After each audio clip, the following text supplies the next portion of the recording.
Ankle socks, the name Barbara, and shopping for racing drivers in the Formula 2 Championship are all things that have recently become untrendy. This championship is getting overlooked for its drivers, probably because the teams are finally discovering how unjust it is. I made a video recently on the best F2 drivers to not reach F1, and since then I have realised the number of drivers I have missed out. So here are all the...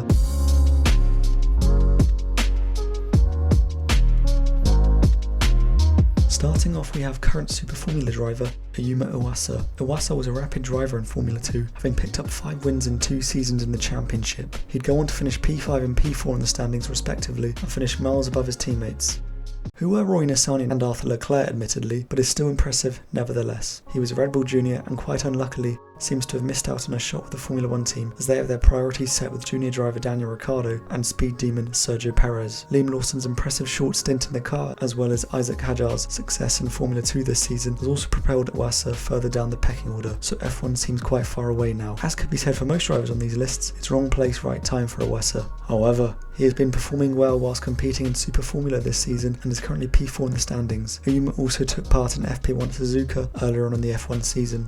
Iwasa achieved his first ever F2 win during the feature race in France, finishing ahead of the ART pair of Théo Pourchaire and Frédéric Vesti. Vesti was another driver who was pretty quick in Formula 2, which he demonstrated by finishing P9 and runner-up in his 2 seasons in the championship. He was in a title fight against Pourchaire in 2023. Yeah, that was until his rear tyres decided they'd done enough work for a Sunday morning and went to explore the beaches of Zandvoort. As well as that, he got punted by Dennis Hauger in Silverstone and also crashed his way to the grid in Spa. So that's not great, but picking up 7 wins and 2 poles during his tenure in the championship is impressive, and perhaps Vesti is F1 worthy. Vesti is a solid driver, but as you can tell by Mercedes' lack of urgency to promote him to F1, he isn't generational. He currently is a Mercedes test and reserve driver and has turned his attention to sports cars as he's racing in the European Le Mans series. Fred Vesti recently tested a Formula E car at the recent rookie test, a championship that he may look to enter, where he'd be competing against former F2 driver Maximilian Gunther. Gunther did only 1 season of F2 back in 2018, before he turned his interests to Formula E instead and took part in the 2018-19 season. In his only F2 year, he managed to pick up a win at Silverstone and a podium in Bahrain, on his way to P14 in the standings. Now, you may be saying, so how come he's on the list of the best F2 drivers to never reach F1 if he couldn't even manage to finish above Nicholas Latifi? Look, listen now, you uncultured swine. Gunther did this in a bloody Arden, which is a team that has changed ownership many times over the years and is now the team we call Van Amersfoort Racing. I mean, look, they finished second last in the Constructors' Championship. They did have a cool livery though. Gunther finished 3 places higher than his teammate Nirei Fukuzumi, who if you haven't heard of, isn't a bad peddler himself, having made a decent name for himself out in Japan, and also finished 3rd in the 2017 GP3 series. Gunther made the wise choice to quit F2 early on, rather than go through more years of mechachrome pain to seek a career in Formula E, where he still is today and is probably considered one of the best drivers on the grid. Have I picked Max Gunther on this list because we share the same name? Maybe. Does that then make him a fraud? Absolutely not. He is mega quick. Max Gunther currently competes against other former F2 driver Oliver Rowland in Formula E. Rowland technically took part in just the 1 year of Formula 2 in the inaugural 2017 season. However, he also competed in the previous year's GP2 season, which in both seasons they used the same car. Rowland managed to achieve P9 and P3 in his 2 years, which is mighty impressive considering he beat both his teammates, one of them being Nicholas Latifi. He also had to come up against the juggernaut in F2, Charles Leclerc. Ollie's junior career before this was also unbelievable, with many championships and top 3s in the bag. Strong F1 seat rumours started to circulate for 2018 after his impressive F2 season, with Renault and Williams needing a driver. Unfortunately, Renault picked up Sainz on loan and Williams chose Sergei Sorokin and his wealth that followed him. Then for 2019, his fate looked similar, with not many options around, until Helmut Marko gave Alex Albon a ring and Albon ditched his Nissan Formula E ride for a Toro Rosso F1 seat instead. This gave Rowland promotion to Formula E with Nissan. Ollie has faced much unfair criticism all his career for his reported attitude and weight problems.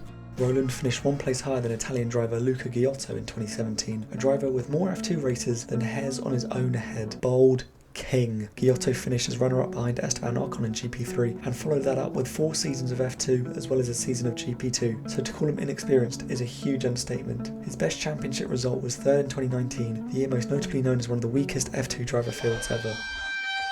He achieved 7 wins across these 5 seasons and did have an average championship standing of 6.6, so he isn't as half bad as you'd say. Ghiotto was always a driver you couldn't rule out on a race weekend. He was the Williams test driver in 2017, and that's about as close as it gets to Formula 1 for him, as Paul di Resta was higher up in the pecking order after he was chosen to replace Felipe Massa for that year's Hungarian Grand Prix after the Brazilian driver was unwell. Ghiotto since F2 has driven quite about everything, which ranges from endurance cars, GT sports cars, Formula E, and more recently IndyCar. Ghiotto did make a cameo appearance in 2022, a year where Vips really could have put together a title charge if he hadn't been putting the car into the wall every other week. Vips is another driver who could show a lot of pace and could have been fast enough for Formula 1 but never quite made it. He did have an opportunity though, as a highly rated Red Bull Junior built Helmut Marko, one of the biggest indicators if you'll ever make it as a Red Bull Junior. That was all until he was playing Call of Duty with Liam Lawson on a live stream and said a racial slur. This gained him the nickname Slurry Vips. He was dropped from the Red Bull Junior program with immediate effect. He also shared his interesting and slightly homophobic opinion on the colour pink. Wait, you wear it, man. Just put it on. You can't say that. His results in other junior racing series speak for themselves and do show how on his day he was a quick driver. He managed 6th and 11th in his 2 full years of Formula 2, but could have been a lot more. He now resides as an IndyCar reserve driver for Rahal, Letterman and Lanigan Racing and is strongly rumoured for their 2025 seat. Those are my best F2 drivers that never made F1. They didn't feature in my first video. Like in that video, these are only drivers that featured in the newly rebranded Formula 2 Championship from 2017 onwards, rather than the previous known GP2 Championship. So please do leave a comment with any drivers that I may have missed out on, or if you have any suggestions for literally anything. So just subscribe, and I'll see you all later.